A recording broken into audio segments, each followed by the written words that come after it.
Okay, welcome back. I got another patrol story here. Very interesting situation here. We're working patrol in uniform. We get a hot call, code 3, which is a red light and siren call, a robbery in progress at a Shell gas station. We're pretty close, so usually we're far away, but we're the first unit there. When you're close, you're the first unit there. If you're farther away, other units get there before you do. So we get there, and when we come into the parking lot of the Shell station, it's a huge intersection. We see 4 or 5 people on top of a guy, and they're one guy's down, and they're throwing fists at him, and they're grabbing his legs, and they're all on top of this one guy. And I see a Shell guy standing off to the side, and he's got a revolver in his hand, but he's got a hold of the barrel, not the grip. So we figured he wasn't the suspect. And so we pull into the parking lot, we get out, and they all look at us, and you know, we run up to the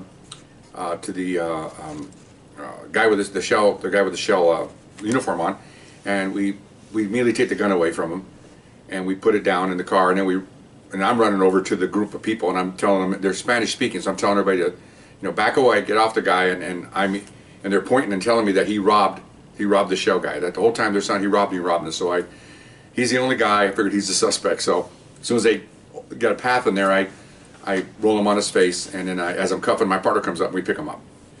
Take him back to the police car, put him in the back seat. Here's what happened.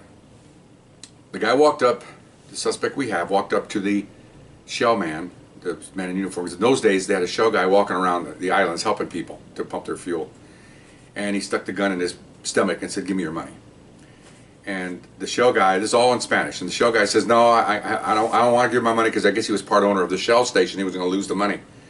And so the guy, people around him are watching. People that are pumping gas are watching what this is happening. So he pulls the trigger, and the gun goes click. And when they went click, the Shell man grabbed the gun, and they're fighting over the gun. And then 3 or 4 people jump the guy. Okay, and the Shell guy's yelling, "This guy's robbing me." And so when we get there, they're pretty much punching him pretty good. Okay, he's beat up. He's got a black eye. They did a pretty good number on him. So, okay, so I open up the revolver, and it's an 8-shot revolver. It's got a cylinder with 8 bullets in it. It's a 22.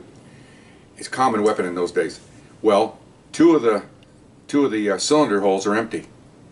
No bullets in them. 6 had bullets, 2 didn't. So when he pulled the trigger went on an empty cylinder. We saw that and went, "Whoa, wow," because he was close. He told me he put it right in the center.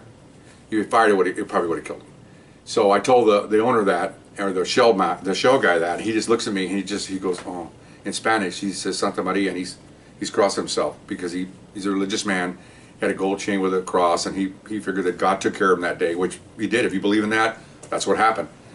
So there's all these people standing around. And so a lot of them, I can tell, the way they're looking at me, they're kind of shy and heads are down, that some of them are undocumented aliens, okay? And I don't want to get them in trouble. And so I had a number of witnesses that spoke English and were close to the scene, and had 3 or 4 that were just peripheral. They helped take them down. So as we're talking, they're looking at me, and I'm thinking, I don't need all these people, because they're going to drag them all in court, and they're intimidate them, and they couldn't deport them. I said, no.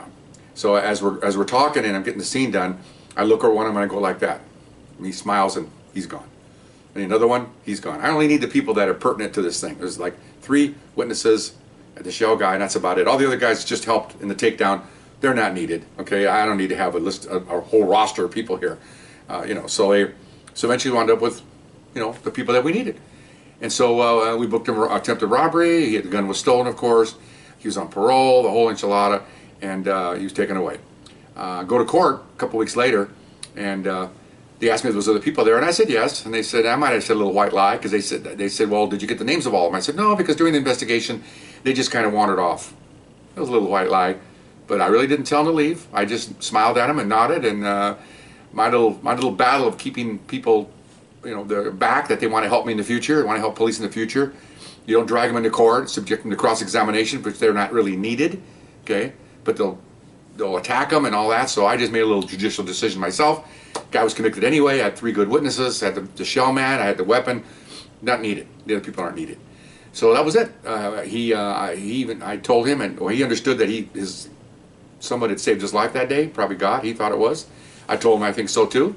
I said just that little cylinder turning was was the line between death and life, and he lived. And so it was pretty good. There was a little moment there when I told him about that and explained the weapon to him, and he was just very thankful. So anyway, that's my robbery story. I hope you liked it, and we'll see you next time. Bye-bye.